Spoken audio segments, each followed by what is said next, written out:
Hello,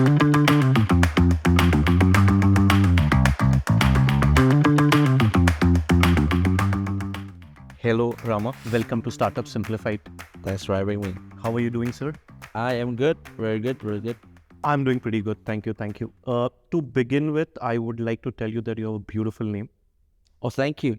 It's the only one I have. So You were telling about your experience of visiting India for the first time. Please tell it again for the audience. I went to India for the first time earlier this year.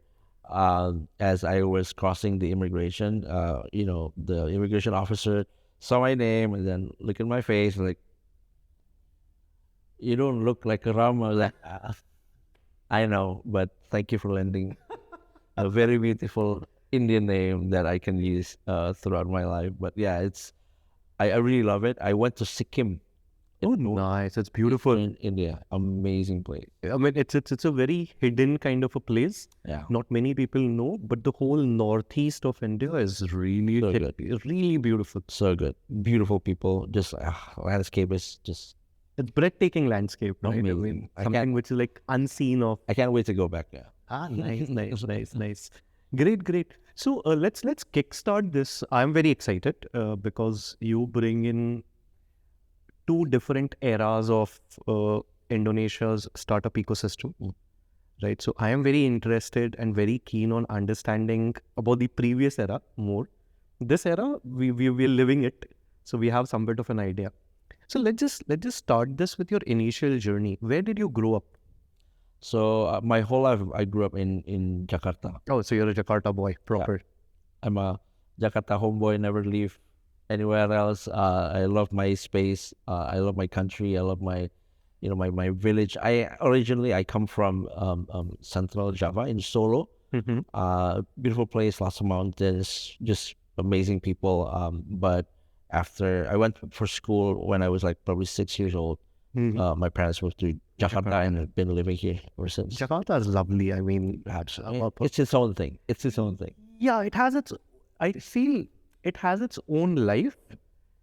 For me, whenever I talk about any city or a place, for me, the most important thing is the people. Yeah. Right? That is what makes the city what it is. Yeah.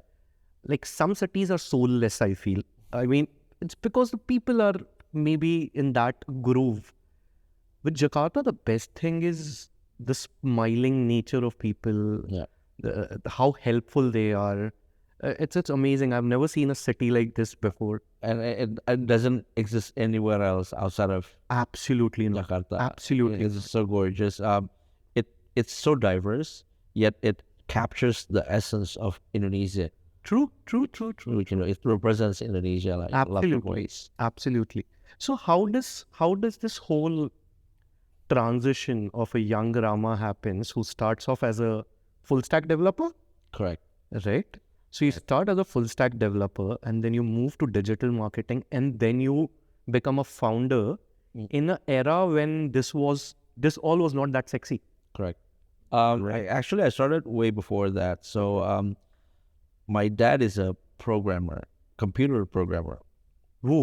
Yeah, not a lot of people know this, but my dad's a programmer. So I learned to code since I was incredibly young. I learned to code 7, 8 years old. And which year was this?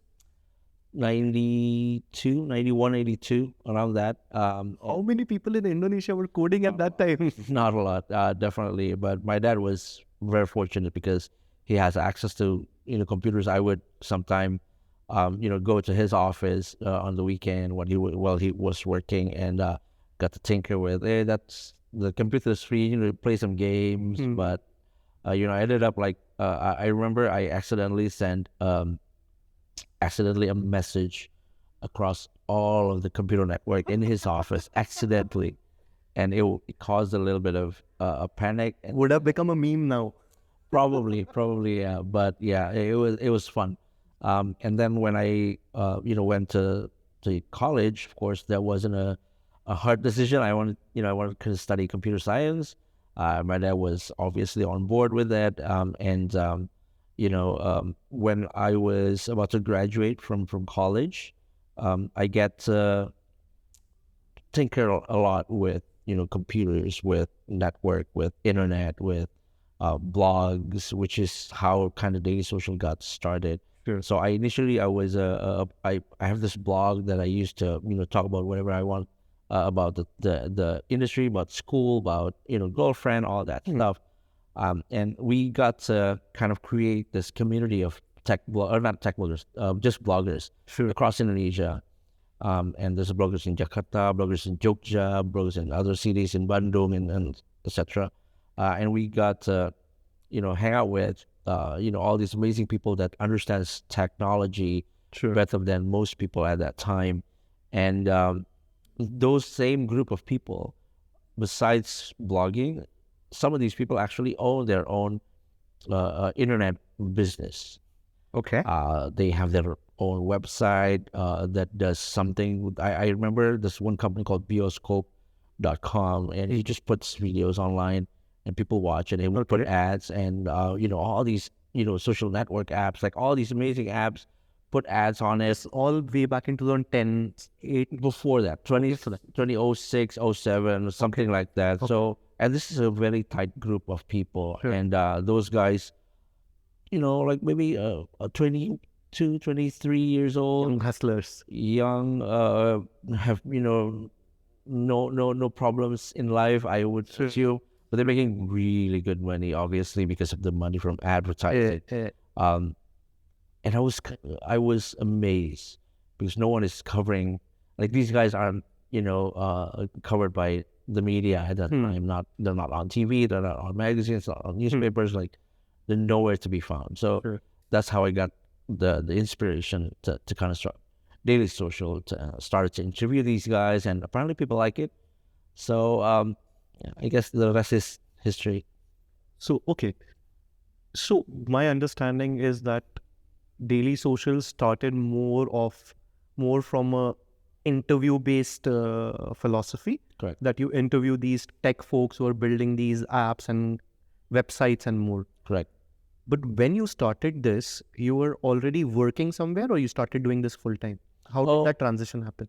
After college, when I started doing all of this, it was merely a side project. Okay. I was working fresh off college. I worked at a few places as an engineer. I tinker with payment modules back in 2008, I think. No one knew what payments could have been at that time. I worked for the Singaporean company, and then I jumped into this legendary company called Bubu. So Bubu is one of the earliest internet company in Indonesia. I think they started like 95, 96 or something like that. Okay. And it has been a legendary company. I even when I was in college, I participated they have like this web design competition back in 2003, 4, something like that. I participated. I won third prize, I think, at some point.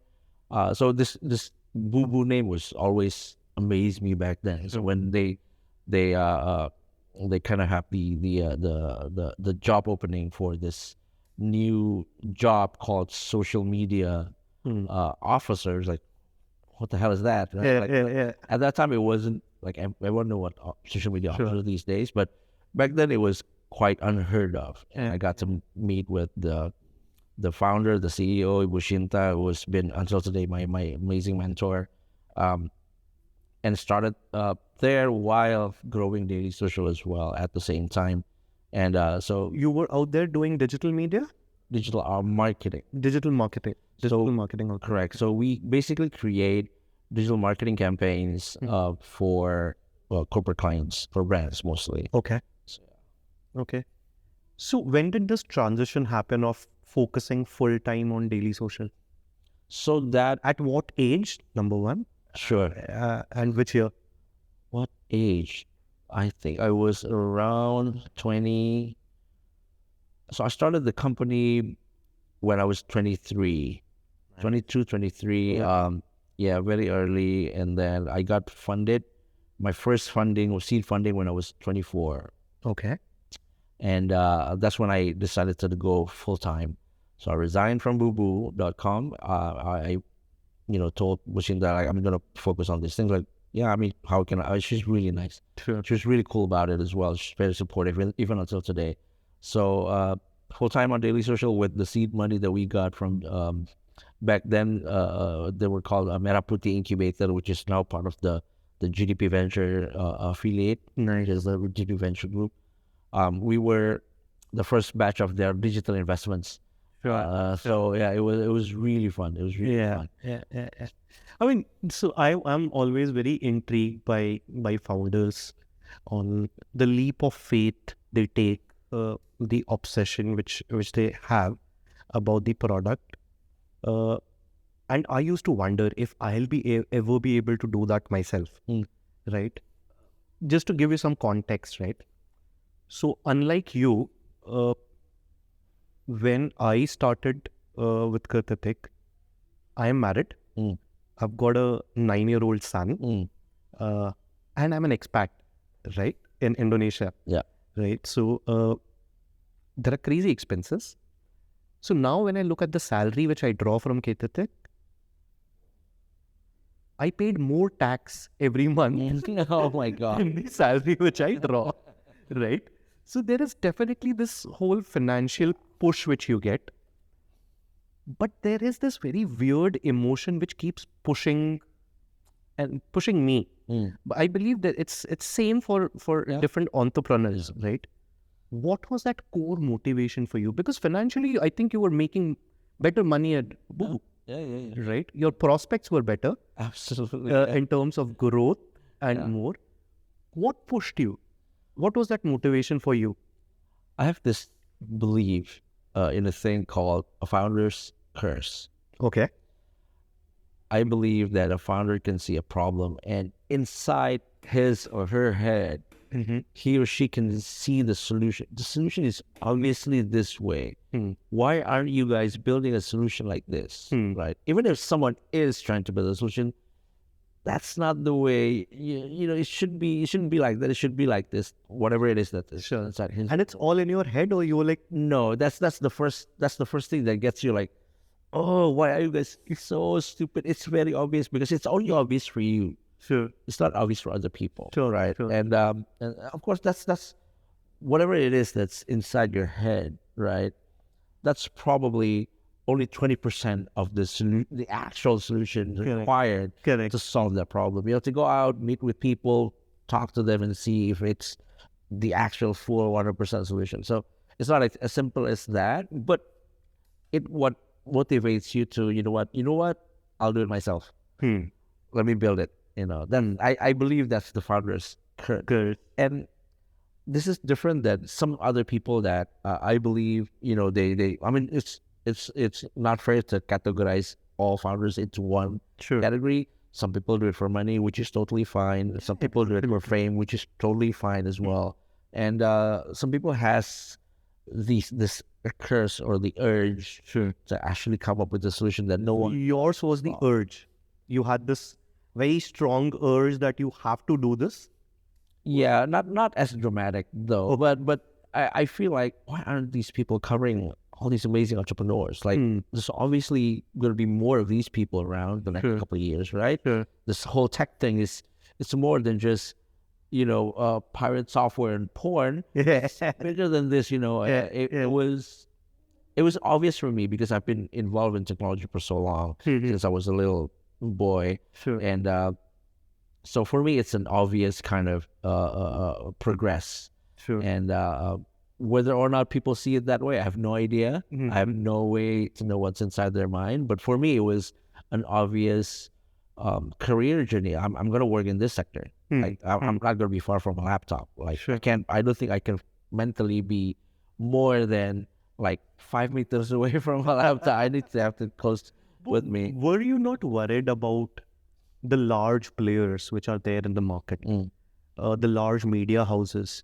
Were you not worried that it's going to be very easy for them to just start capturing these people? Well, I was young. I wasn't married. I had a girlfriend at that time. I was super young. I left with my parents. Made enough money. Have lots of friends. So Not much to lose. exactly. I don't have a lot to lose at that time. You know what? I'll do it. I wasn't think. I know founders these days. Even when I mentor a founder, you have to do the research. You know your customers. Do all this. Talk to your clients. Blah blah. Talk to your customers. Know your customers. Right. Do your research. I didn't do that. Hmm. And I know it's hypocritical, but if I had known at that time, I would have done it. Hmm. But at that time, again, I wasn't exactly the brightest mind. Uh, even in university, I wasn't like super. It took me 5 years to graduate college. Oh, finally I meet someone. Oh yes, I have done my 3 years of diploma in 5 years. So failed twice. Thank you. Thank you. validation. Validation. Yeah. But it was fun during college simply because I I I I I rarely attend classes, but because entering college, I already done numerous apps. I built Sure. apps. I made viruses when I was Hmm. in high school that got my high school lab shut down. Hmm. And when I entered college, they were teaching me like basic algorithms. Like I've known this for quite a while. So Sure. the second year of college, I ended up teaching the third year and fourth year Woo. when I was on my second year. Wow. But my GPA on the second year was 1.5. Because you didn't really memorize that stuff to write it in the exams. I'm not proud of it, kids. Yeah. Not a good example. I would still go to school. But yeah, it works out. It works out. I'm incredibly privileged, incredibly lucky that it all works out. I've been enjoying life, enjoying I don't consider it a career. Sure. I got to hang out with some of the brightest mind in the industry. Yeah, I want to touch on this, right? So one thing which probably a lot of people would know about you from the outside is that you have a very large network. Oh, okay. Okay. I mean, it's visible from your LinkedIn, from other spaces. So I basically want to understand that have you always been an extrovert who's able to create a network, or have you worked on it? I'm actually an introvert. So after this, I'm gonna take like 6 hours for myself, kind of me time. I think we can be very good friends. Okay. So you are kind of an introvert. I'm an introvert. I always tell people this. I've traveled the world. I've been to everywhere. Okay. Some of the nicest places on earth. Sure. And in those exact cities, I always stay in my hotel room, put on HBO, open my laptop, or read a book or whatever, and just never leave the room. Sure. I did this in Venice, Italy. I did this in Germany. Sure. In the US. I hear you. I hear you. In Japan.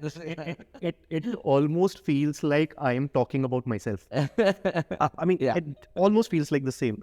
I'm a massive introvert, growing up massively introvert. Yeah. Just because I was forced into sales, Yeah. I started opening up with people, and initially it's faking it, but gradually I started enjoying it. Yeah. I started enjoying knowing someone. I started enjoying that, okay, people are fascinating. Yeah. I mean, not all and not every time, but some of them are really fascinating. The way they think, the way they do their job, Yeah. right? It's very fascinating. I want to ask you, what goes into making of a network? Okay, so I'll give you my theory, and then I want to hear your theory. Okay, what I have learned is, in order to have a large, solid network, one has to support others selflessly, without any major motivation. I couldn't agree more. And I think that's the basic principle that DailySocial has been running for, we've been running for 15 years now. And that's basically the whole motivation of it, right? I mean, and for me personally, I always, how can I help? Sure. Right? So that's probably the most overused vocabulary in Dennis keeps conversation. talking about you, by the way, Yeah. about this exactly same attribute. Dennis keeps telling me that whenever I have messaged Parama Yeah. and I have asked for anything, he's like, sure, happy to help. If I tell him that I need this, he's like, sure, I'll get it done. If I ask him, can you connect me with someone? Sure, I'll get it done. And without asking anything in return. I think that's the value that you bring to a network. And I don't see that as I have to help. It's just like, you know what, I have time. How can I help? Right? You know, Sure. not But this isn't common with people. With professionals, this is not common. I mean, has to have like a quid pro quo situation, right? yeah. And for me that's fine. For me that's fine. It's just that, again, for me I feel incredibly privileged because for the longest time when I started Daily Social, my mentors are super amazing. Let's talk. Let's talk about some of your mentors over here. The reason why I want to do this is I really want our listeners to understand the importance of having the right mentors, and we'll also talk probably about one or two mentors which went the other way. Yeah, So let's, and you're comfortable. You can take names. sure. Let's talk about couple of them. Sure. How they helped you. My number one most valuable mentor would be Anthony Lip. Okay. He is he's from GDP Ventures, and he's been helping me for a very, very long time. He trusts me, and when I say an investor trusts the founder, nothing like these guys. Like these guys, just like super amazing. Whenever we're doing good, he stayed out of the way. Whenever we're doing bad, again, that's the mantra again. How can I help? I know you're having some challenges. How can I help? Let's catch up. Blah blah blah. And he's incredibly helpful. And that's actually how I learned to be helpful for other people from Pak Antoni. And he's been just an amazing, not just an amazing mentor, amazing investor, but also he's an amazing friend as well. So, and is super knowledgeable, knows everyone, probably knows more than me, absolutely. That's my number one mentor. My second mentor that really incredibly helped me during the first early days of Daily Social is Pak Didi Nugrahadi. Didi Nugrahadi is the founder of Ketitik. Oh, nice. So it's, again, he's done it before. Yes. He knows exactly how to kind of build it from scratch. And he was the one that taught me about the value of integrity. Sure. That's the only currency that matters in business, and specifically in the media business. Absolutely. How your integrity. If people know that you can be bought, no matter what you do, you will always get bought. Correct. If people know you have integrity, they will trust you, and that trust cannot be bought with money. So those two guys are just incredibly, incredible mentor for me personally. Sure. I mean, it's very interesting that a founder of Ketitik, which itself is a very large media house, and I believe one of the best out there. And they've been serving Indonesia for a very long time. Sort of a rival. I mean, of course, they're mammoths. You were starting at the time. He wasn't active on a day-to-day basis. So okay. He kind of already left the company. Yeah, already exited. Which still is a great gesture, right? That here is a budding entrepreneur who wants to do something slightly different in the media space, something which is not happening in the media space. Let me come and help him. I mean, it requires large-heartedness that whatever I have learned, I want to pass it on, right? He could have said no, and I would have understand. Of course, it's so easy for him to say no, right? Hey, I'm retired, boss. Let me just chill now, right? Why you're bothering me? Okay. Now, without taking any name, what is one worst piece of advice you have gotten? Follow your passion. Okay, let's expand more on this. Because that's the exact opposite. I know I'll get a lot of flack for this, but it's not that I dismiss passion. It's important, but it's not enough. And a lot of people have left their good jobs and left their left careers simply because I don't feel passionate about this. It's not my passion.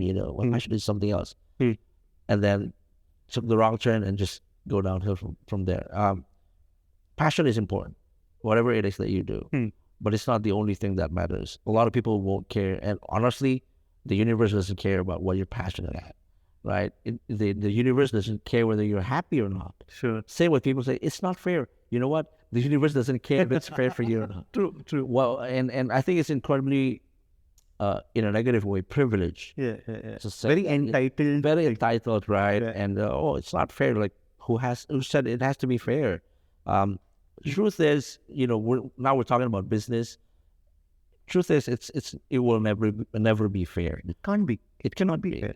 If it is fair, then no one's going to make money. Exactly, right? So it's the whole point of economic growth or even business progress, right? It's because of that inequality of Sure. of opportunities. You have something that other people don't. If you have the same opportunity, that's again, you have different level of resources. The guys with most resources will win. Correct. That's just the rule of life. So if you have to, I feel it's an incomplete sentence. The sentence that follow your passion, I feel it's incomplete. yeah, but It can be completed, follow your passion with hard work. Let's say, for example, passion shouldn't be number one.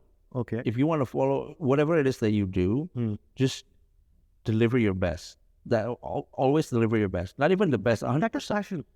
No, that's not the same. Even if you don't love it, you can be incredibly good at it. Ah, nice. That is sweet. Yeah, That is sweet. And I truly believe that. And I've done, and I've seen, from my peers, I know they're not passionate about this. They're passionate about going fishing or hiking or whatever, right? Yeah. But they can't do that. They can't make money from that. Maybe they can if they put their minds onto it. But you know what?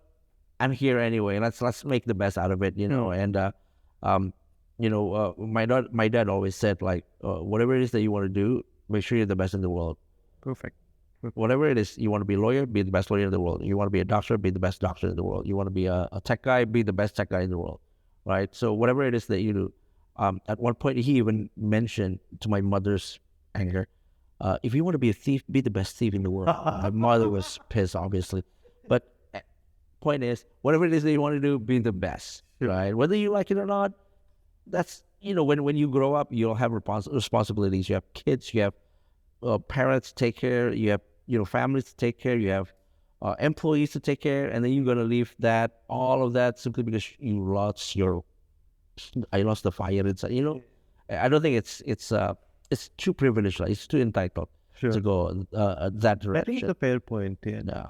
Do you consider yourself to be a good salesman? No. I consider myself actually as a. I'm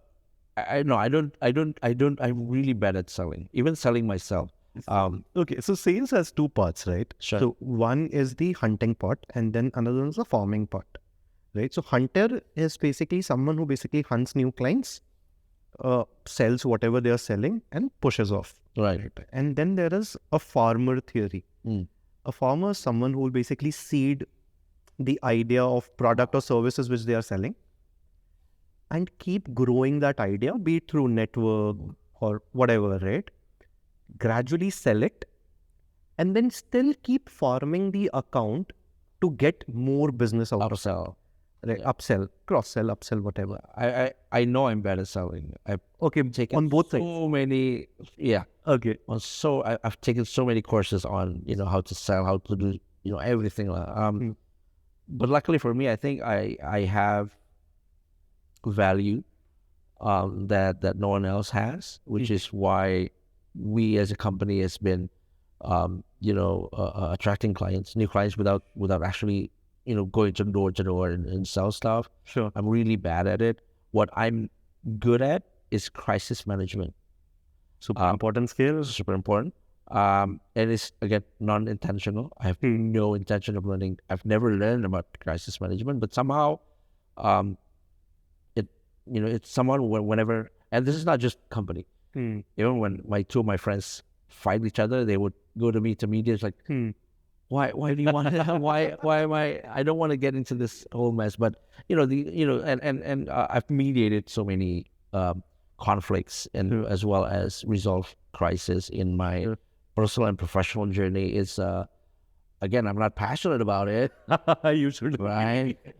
But I think a few things why people consider me to help them mediate conflict and resolve conflict is because I am calm whenever everyone else is panicking. Again, I don't know how that happens. Sure. I'm always the one who say, okay, let's take a breather.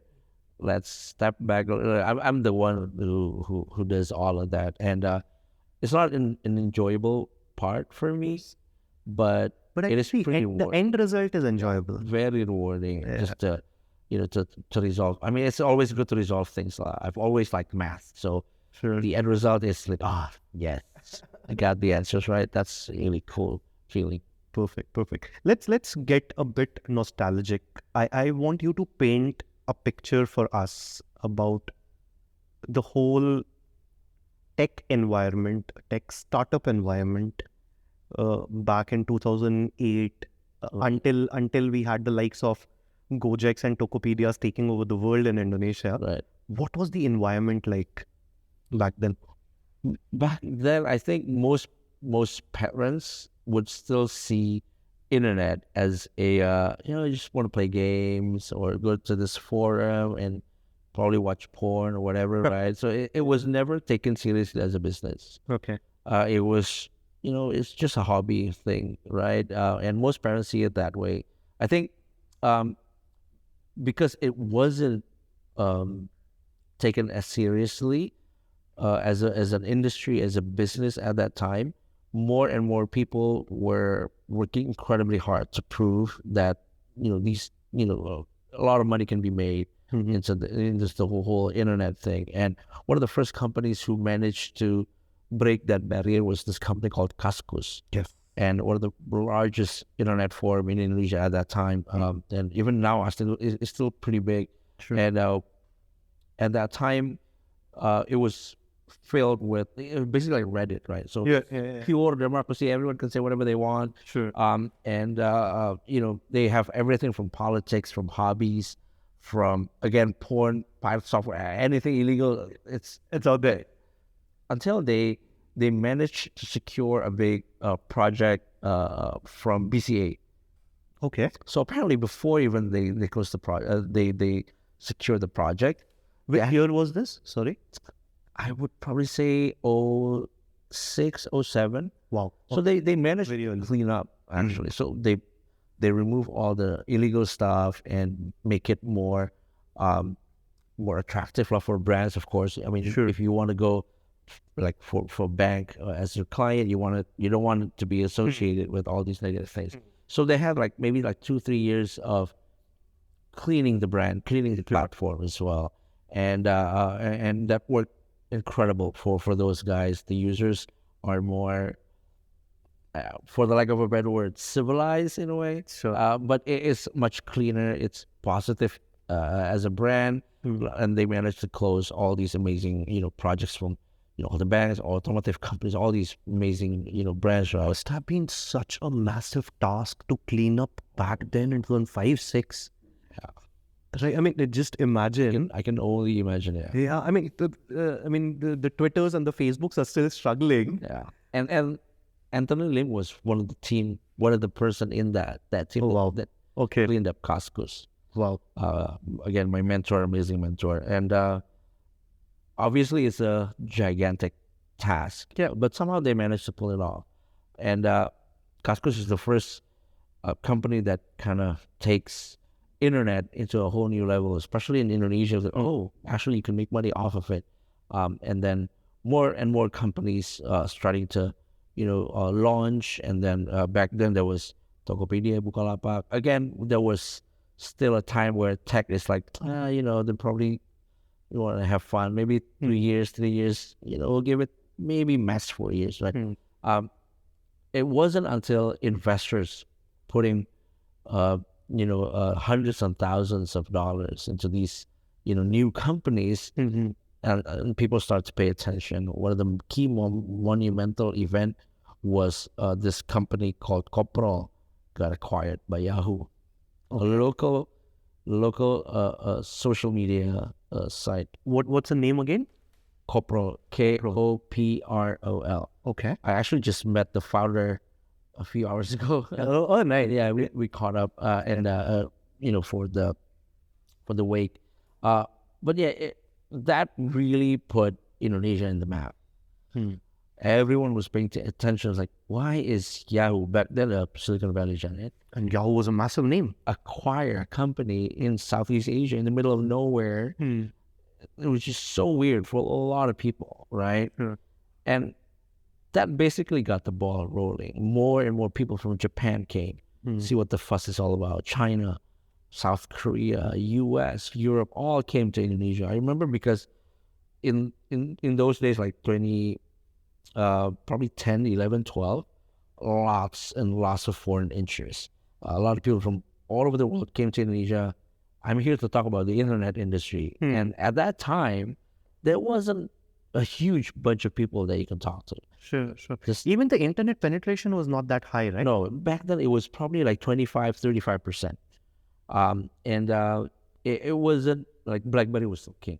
Yeah. Right? Oh, I remember. Yeah, everyone. Even the cab drivers used to have like 2 BlackBerry. Exactly. One pin for the family, one pin pin. for everything else. Exactly. And back then, when you come to Indonesia and you want to learn about the Indonesian Indonesia's tech industry, there's a finite number of people that you can talk to that actually understands the market, and that's where DailySocial, because we've been interviewing, we've known all these people, to talk about the industry, all the analysis that we've done, we become, we've situated ourselves accidentally in the epicenter of the ecosystem, and we grew from that position. Sure.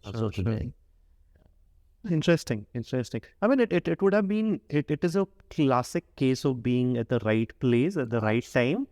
If anyone wants to get in, wants to understand the tech scene, Rama is the guy. DailySocial is the place. Yeah. Get it started. We're incredibly lucky to be in that position. How important is luck in a founder's journey? Very. At least for my entrepreneurial journey, it's also a very large entrepreneurial journey. Yeah. So if you say that luck plays a crucial role, I think we have to take it on face value. Sure.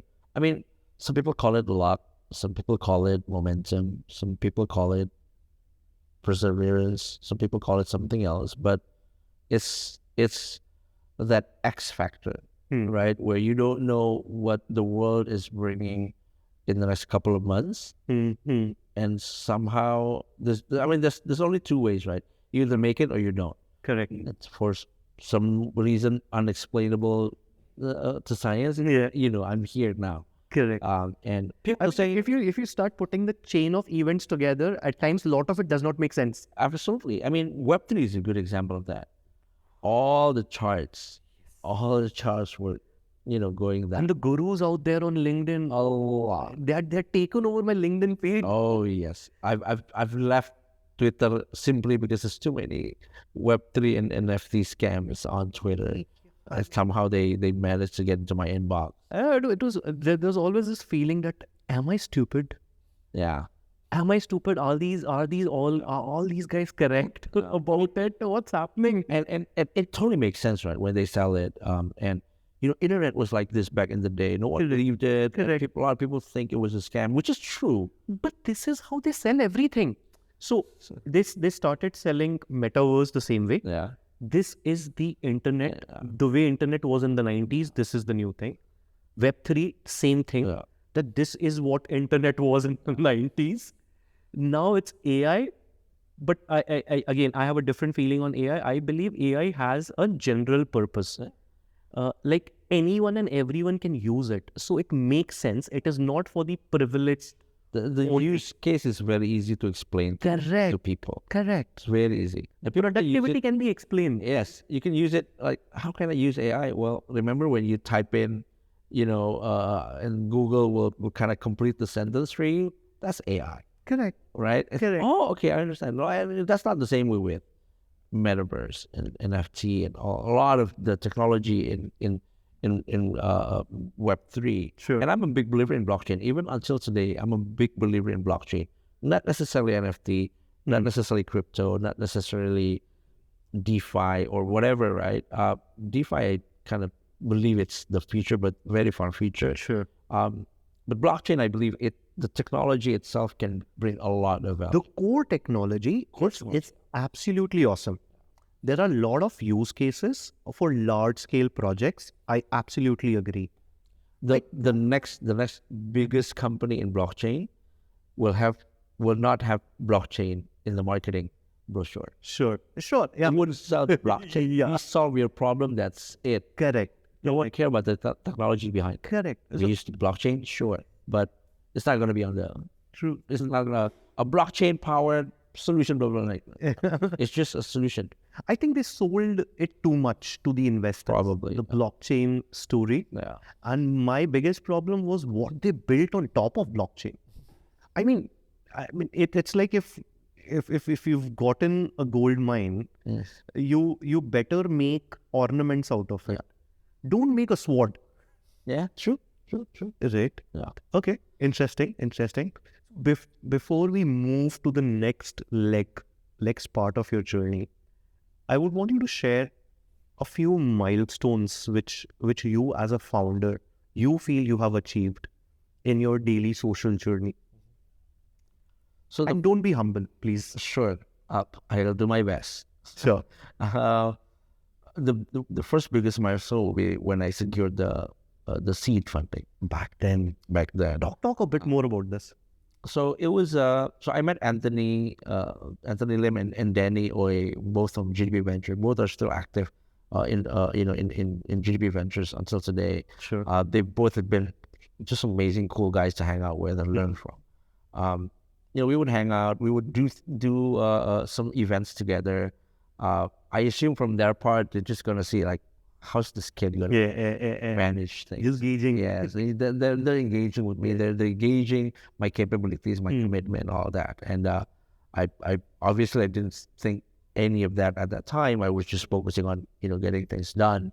And it wasn't until like probably in the mid of we were doing like a roadshow events in a few cities, and I remember we were in Jogja, and hey, let's have dinner, let's talk. It's like, okay, well, what's up? Is like, what do you think about if we invest in your company? Keep in mind that I don't come from money. Yeah. So a lot of money will be given to me, a 23, 24-year-old kid, for this company that I have no idea how we got there. I was very close at that time. But apparently people believe in this idea that they put money where their mouth is. And for me, that's an amazing achievement on itself, simply because, wow, I can actually sell my idea. That was the whole thing, right? Sure. This is just an idea. It was inside my head. It's now in the form of a website, not a full-fledged business yet at the time. And somebody actually wanted to invest money in this. For me, that was amazing. And at that time, I got 2 term sheets. Okay. One from those guys, the GDP Ventures guys, and one from one of the earliest venture capital company in Indonesia. Okay. You want to name them? No. It's okay. Yeah, let's not. Okay. Oh, I just taking a pause on this point. A 23-year-old gets a term sheet. Term sheets are full of jargons. Sure. I don't know how complicated your term sheet was back then. We have at Ketitik, we have just received our first institutional term sheet. Congratulations. It's a term sheet, but thank you. Yesterday, Yeah. and my first look at it. But we are first-time entrepreneurs, Sure. right? All of us at Ketitik. I was very excited about the term sheet, but as soon as I start reading it, I'm like, is this English? I mean, what did I study? Legalese. In legalese. It's legalese. It was so overwhelming. Right. There's drag, there is carry, there's preemptive. What are these words? It's like you're going to war. Yeah. So how was that? I mean, being 23, 24, getting a term sheet, was it a simple term sheet to understand, or was it a complicated term sheet back then? How was it? I don't remember. I don't remember the exact content of the term sheet, but I remember signing it. Done. Yeah. Heads first. It's first. I don't look back. Again, not necessarily the best advice. Again, I was young, I was stupid, and still is. Yeah. But You were lucky also. You had Anthony. exactly. Anthony So also. yeah, I mean, I know I can trust those guys. So then I doubt that. I mean, back then I've known them for like maybe 6-7 months. So it was a lot of gesture of trust from my part. But it's just so cool, so cool. Those guys know what they're doing. They successfully, save in basically Kaskus, and I really like that story. And at that time, I had two options. Unfortunately, they for a reason I have no idea why back then, I can only choose one. So I either go with the GDP guys with Anthony and Danny, or this other VC. Maybe because you liked them. Sorry, maybe because you liked Anthony and his team. I obviously actually I like both. I like Anthony better, obviously, at that time, because we've done things together. But this other VC, they also first, they still exist until today. One of the largest, actually. Sure. And I don't know whether I made the right choice or not. I never know.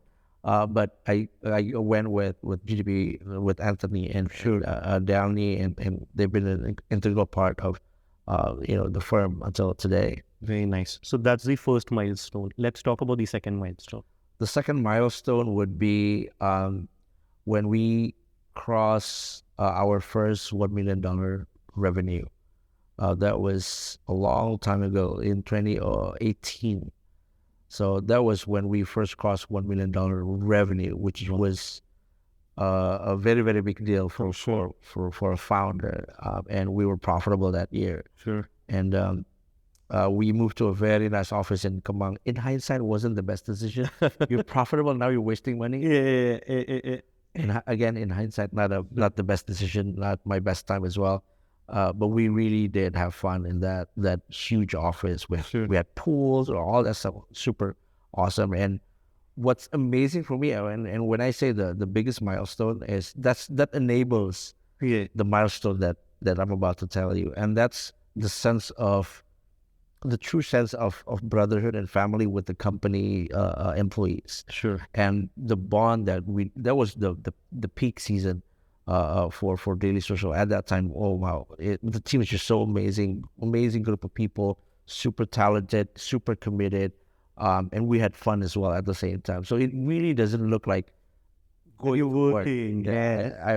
I never felt like, good morning, now I have to get to the office. Like, no, I'm just heading to the office and hang out with some of the most brilliant minds in the industry. Even because it was in Kemang, it was strategically placed. A lot of my friends were like, hey, can I come to the office? I'm not at the office today. It's okay. Can I just hang out in the office? Because it's so comfy. The vibe is good. The vibe is really cool, and they would just hang out, besides the pool. Drinking beer and all the eating pizza, right? While doing meetings and all that stuff. Even some of the like big CEOs, they used to like, hey, I need to escape. Can I come to you? I need to get out. Chill pad of yeah, man. This work has been overwhelming. I need to lay low a little bit. Can I hang out with you guys? Like, yeah, come. Yeah, it's the best place to be. Yeah, exactly. And in a media place. So it was fascinating. But in a way, I guess it kind of builds the essence of what DailySocial is. Sure. And I always tell my team that we're not just going to be on the side writing about what happens in the field. I want all of us to be moving things forward. I want us to be in the middle of it all and actually make things happen. Do introductions, help launch a startup or launch your own startups. I don't care, right? Just don't write about things only.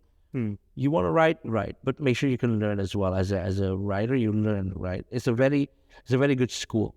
Sure. Right. For when you interview amazing people, that's the best school you can get. Like even all the best MBAs get, right? So make sure you're not just writing about it. Actually doing I'll ask you one, probably a slightly controversial question. What is the worst thing about running a media company? What is the worst thing? Oh, that's easy. I don't think it's controversial at all. Money. Why is it? You are not running a media company to make money. But put it that way. If you want to be, if you want to make a lot of money, do something else. Hmm. Media shouldn't be about the money. Sure.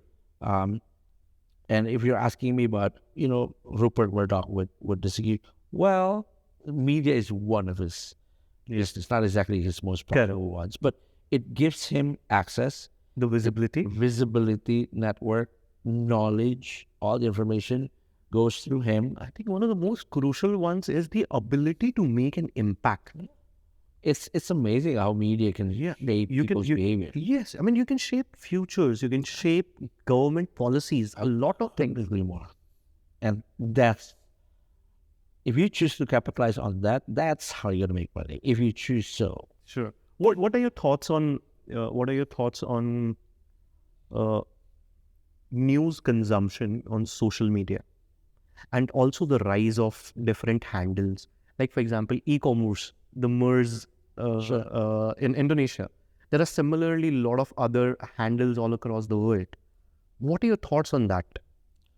Well, e-commerce is not e-commerce, Yeah. that account. I respect what they're doing, but I don't think they're a media company. Sure.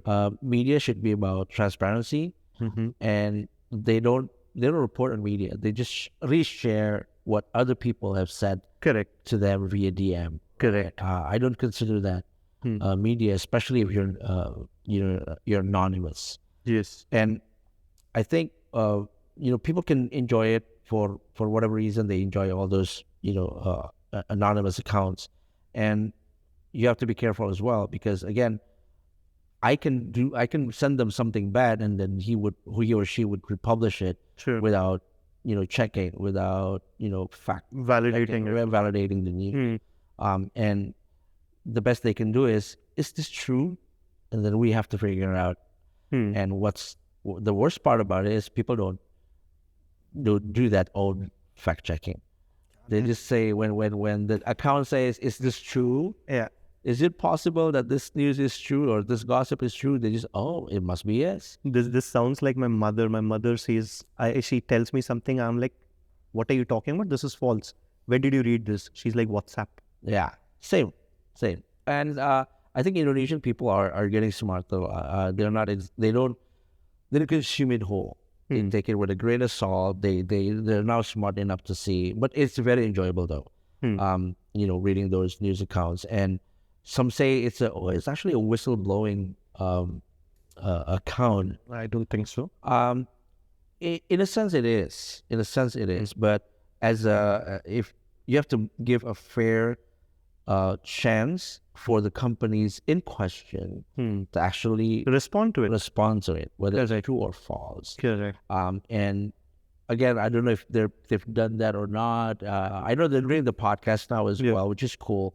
I think that's they adjust to what the customers need, I guess, these days. So yeah, I think starting a media, it's always challenging, but it requires integrity and transparency. Absolutely. And I think that's the essence of a media law. Absolutely. What about general news consumption on social media? Just in general, because from what I see, more and more people are consuming their daily dose of news from Twitter, from Instagram. Yeah, it's what's missing is context. As news gets shorter and shorter, people become incredibly fast to decide, which is not necessarily a good thing, especially if you're missing the context. I agree completely. Especially, I feel because whenever there is a context being given on social media, it becomes more clickbaity. Yeah. They make it very clickbaity so that you click and you read the full news, right? They are not really giving you the correct context. Yeah. They'll probably put in that one line of gossip out there, which will be in the article, but it does not represent the whole article. It's a very challenging industry. I'm sure. It's a very challenging industry because it's driven, the incentive is driven by clicks. Correct. And clicks doesn't necessarily means a good quality content. Correct. It just means that you have a good headline that attracts people to click on it. Correct. Right. Correct. and that gives media companies an incentive to focus on their headlines and not their content. True. And they want to deliver their essence quickly and short instead of contextual Correct. and completely factual. Correct. This is incredibly problematic. But I know a few Indonesian companies are doing amazing things on that, and I think it's very important as a media company, aggregators such as Ketitik, right, to give a full context on not just like, I mean, somebody is okay, right, but you want to make sure that the context is clear in the summary. Exactly. That's exactly what we are doing. And right, we want to give the context out there in the summary.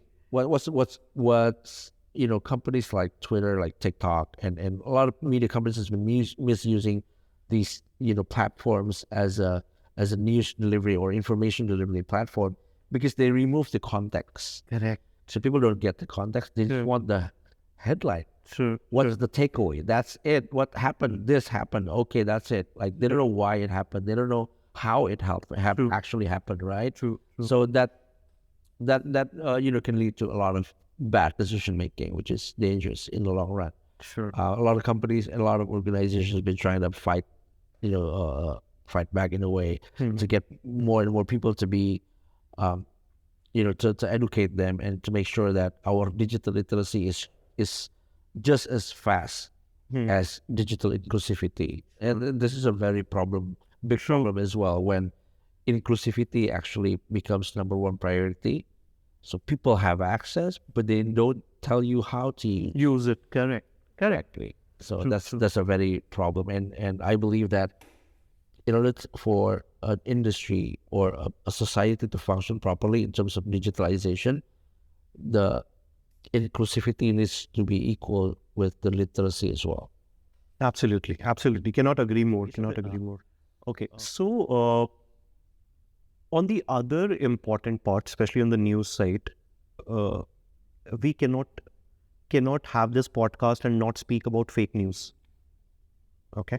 So my personal belief is that fake news travels for much longer period than the real news. Yeah.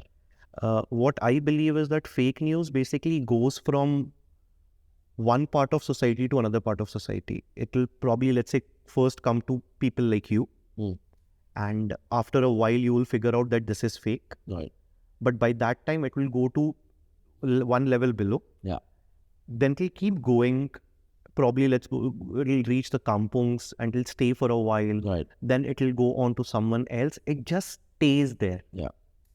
It just stays there for a very long time. I think it's mostly because the news that goes viral are usually incredibly good or incredibly bad. Yeah. The ones in the middle, yeah, they don't get so much traction. Usually. That is information. It's treated as information. If you had the power, how would you manage this whole problem of fake news? Oh my God, that's a $10 billion question right there. Yeah. What are your ideas on that? Just share your ideas. I have no idea on that part. I need to do my proper research before coming to even have an idea on how to solve that. But it's a multidimensional problem. Sure. Right. So yeah, fake news is a multidimensional issue. It requires all the stakeholders to sit at the same table, hash one out. But it's mostly about the incentive, right? Media companies, they have, in terms of incentive, they only make money from ads, or they make money from sponsors, like long-term sponsors, usually political parties or politicians, right? Yeah. You don't make money, but we'll reward you when I got something like that, right? Yeah. So that doesn't necessarily incentivize all these media companies to deliver the best, high quality, factual news. True. This of course there's an exception. Companies like Wall Street Journal, New York Times, just amazing job. They've been doing an amazing job for hundreds of years. Correct. Tackling this problem. They've figured out from day one. Basically, People needs to pay for news, even the digital one. Yes. They've been very stringent about that from the very beginning. They're very clear. You know you cannot buy out companies like New York Times. You can't pay. Hey, please cover me. I'll pay something. They don't give two hoots about you. They're like, if it is worth it, we'll cover it. Their journalist probably makes more money than us, so they get very well paid. Indonesia is not exactly there yet. Some companies are going there on that directions to tackle fake news, but again, this is on my limited knowledge on this particular subject. I believe that the unilateral move is to increase the digital literacy. Once you increase the digital literacy, that people know that they shouldn't believe everything they see on the internet. And they have the capability and they have the access to fact check and to learn about a certain subject and say, you know what, I've learned about the subject and it's wrong. It's not factual. I have one idea. Okay, I mean, this is for anyone listening as well. So I have one idea. If we can have one space, be it a website, for example, which basically puts out only fake news. Right. All fake news which is out there in the market, you just pull all the fake news and keep it over there so that people know that, hey, listen, this is fake. I see. Right? They would made a lot of money from advertising. It's a repository. It's a repository of fake news. Right? So it's very quick. You can basically come to the web, just check, okay, this headline, this fake. But that requires an additional effort from people. Correct. Massive. Same with the literacy idea of mine. It's correct. And I know for a fact that a lot of people have been doing tackling this issue, especially with the incoming presidential election. Oh, that's going to be massive. Yes, Twitter, Meta, everyone is already involved working with the government to make sure, not to influence information, but of course to make sure that people actually have the full context. This is my problem to consume what information. This is exactly my problem. I actually wrote about this in a blog also recently. My problem with recommendation engines is that it creates a massive bias. Yeah, but that's how they're incentivized. Same with YouTube, right?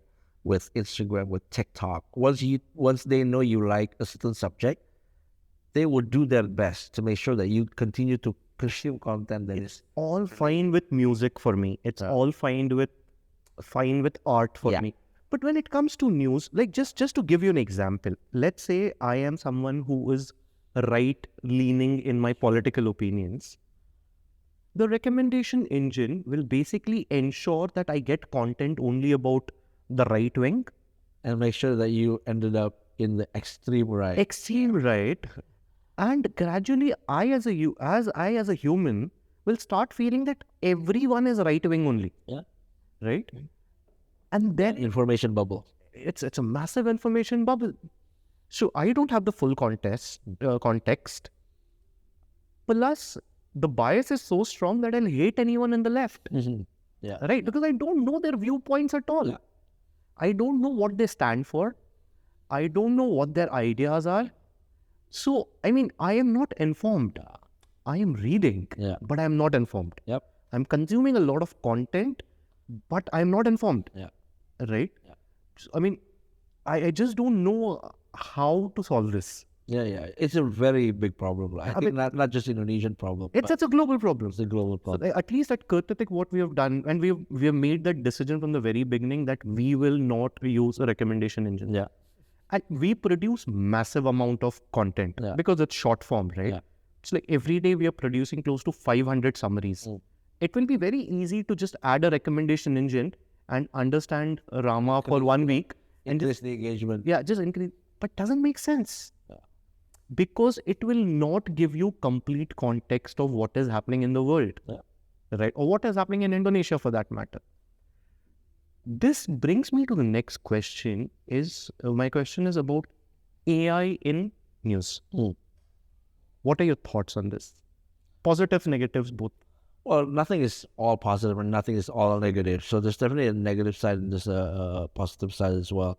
Positive side, we don't need to do a lot of the grunt work that Yes. used to be required. Sure. It takes faster to create an article. It takes faster to create a factual information to check whether it's factual or not.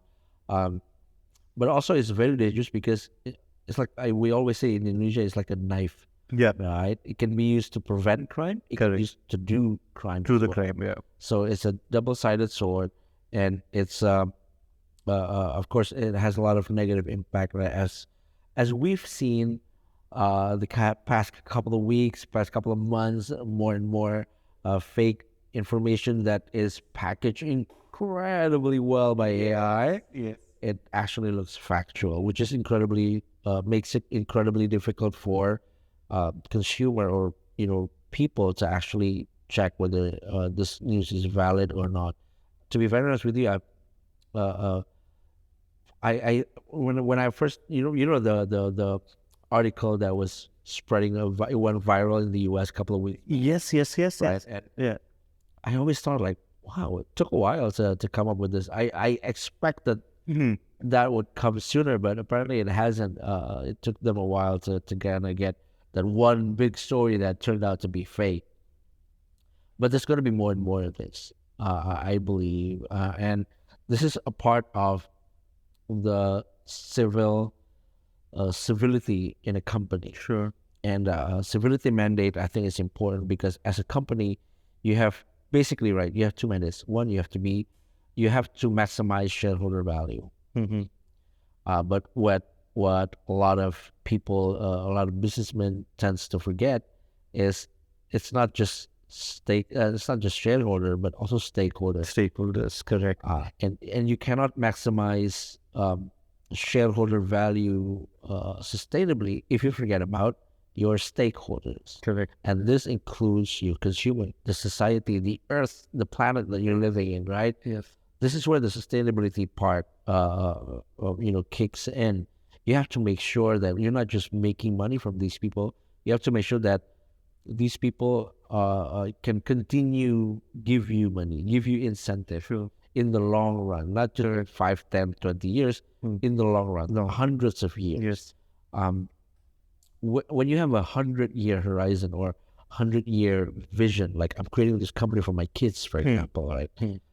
You'll think differently about how you make money. True. Like you don't want this company just to make money quickly, sell it, and then exit, right, and retire and disappear. Sounds like 2021 to me. Which is fine if you want to do it, go ahead. But when you're as big as all these tech giants, you have to make sure that you're actually moving society, moving humanity in a sustainable direction as well.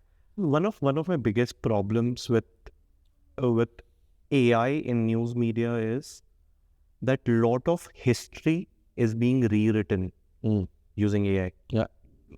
Especially in the Western style right now, where they are rewriting a lot of medieval history by creating deep fakes in terms of images, writing beautiful articles which are absolutely fake, right? Which are absolutely fake.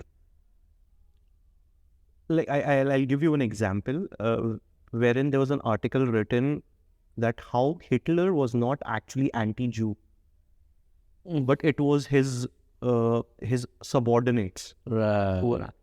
And it is a massive article. My problem is that there will be so much of digital content, probably let's say 100 years from now or 50 years from now, that it will be very difficult to disapprove which one's correct. Yeah. Or which one's wrong. Yeah. It's gonna be very chaotic unless there is a lot of measures which are being put by the government. Yeah. Especially on the news side. I'm purely talking from a news perspective. There are a lot of benefits. I completely agree. Content making becomes easier. Creation. But honestly, it's not. If the other side is, the other side of the table is our humanity coming to an end, it's not worth it. It's not worth it. I mean, look, we cannot stop AI, that's for sure. Yeah. It's just that we need to figure out how do you manage it? What kind of regulations can be put out? I'm not an expert in AI, Neither am I. So I mean, we are talking just our minds out here. but even the experts are worried. confused. People are not, slow down, man. When the experts already said that, then you both slow down. If you watch all Armageddon movies, that's how it started. All disasters started because politicians or people in power don't listen to scientists. Now it seems like an AI race, right? Yeah. I mean, it's an AI race. And the problem is when you say that slow down, the problem is that there is one player which is 100 steps ahead. Yeah. And now you're asking everyone to slow down. Yeah. So the other So the one is like, competition boss, is like, yeah. let me reach 100 steps first. Yeah. But who's going to define that? Who's going to control it? I mean, I think that Who's is going to cap it? it's a different podcast altogether, I It's the feel. whole thing, yeah. Okay, let's move to the second half of your professional journey, which is your investing side. You're also now running a venture capital firm. Talk more about that. So yeah, I mean, I've been angel investing for quite a while, and I've been mentoring startups for a lot more.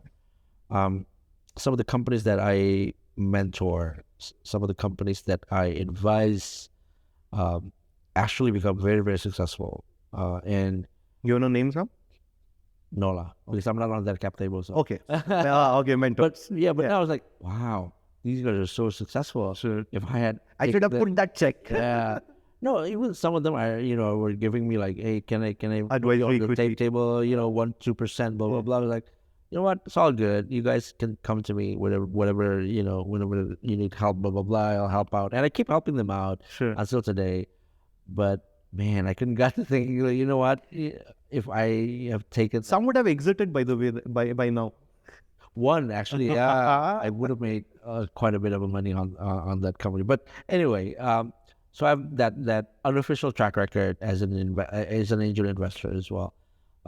So this year, last year actually, when everyone was, having difficulties raising money, it seems like the tech world was on fire. Even until today, we decided to, me and my general partner Amir and Gaurav, you know what? Let's gather some capital. It's just a small amount of capital. Let's try this, right? And again, for us, I think one of the key things why we have we come to the conclusion to jump into this whole new world is something that we see as a value is the DailySocial itself. So we, based on the assets that we've built for more than a decade now, 1.5 decades actually, we have the network, we have the information, we have the capability. We are in the epicenter of the industry. Everything goes through us.